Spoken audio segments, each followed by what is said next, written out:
Komisionieri për zgjerim Johannes Hahn dhe 3 eurodeputetët Fleckenstein, Kukan dhe Weigl vizituan këtë të martë Maqedoninë në përpjekje për t'i dhënë zgjidhje krizës politike, e cila ka përfshirë vendin.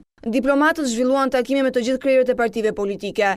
Të vetmit me të cilët nuk patën shtrëngim duarsh ishin kreu i PD-s Mendu Thaçi dhe me presidentin Ivanov. Presidenca maqedonase deklaroi se Ivanov i ka komunikuar qëndrimet më 10 shkurt dhe këto qëndrime nuk kanë ndryshuar. Ivanov nuk do t'jap mandat pa rrëzimin e platformës së Tiranës, letëzohet në njoftimin e presidentës maqedonase. Nga ana tjetër, Bashkimi Evropian u shpreh se shkak ishte agjenda e ngjeshur. Pas takimit me Hahn, kreu i BDI-s Ali Ahmeti deklaroi se komisionieri kërkoi nga VMRO, DPMNE-ja dhe LSDM-ja si palë përgjegjëse për zgjidhjen e krizës që t'i përafrojnë qëndrimet e tyre dhe Maqedonia të formojë sa më shpejt institucionet e reja. Në të njëjtin kuadër, udhëheqësi i LSDM-s Zoran Zaev pas bisedës me Hahn tha se porositë e komisionerit ishin të qarta, ndërsa shtoi se proceset duhen përshpejtuar pasi populli e ka humbur durimin. Respektoni demokracinë dhe shumicën parlamentare.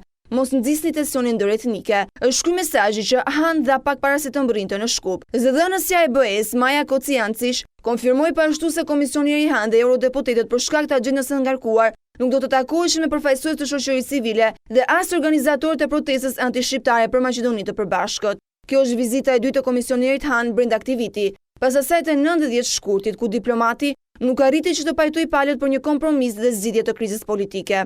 Vendi ndodhet në krizë të rëndë politike, pasi kreu i shtetit refuzoi të mandatojë liderin e LSDM-s për të formuar qeverinë duke konsideruar pengesë platformën shqiptare. Pak javë më parë, Maqedoninë e vizitoi edhe përfaqësuesja e lartë e BE-s Federica Mogherini, e cila i bëri thirrje presidentit Ivanov të japë shumicës parlamentare mandatin për formimin e qeverisë së re.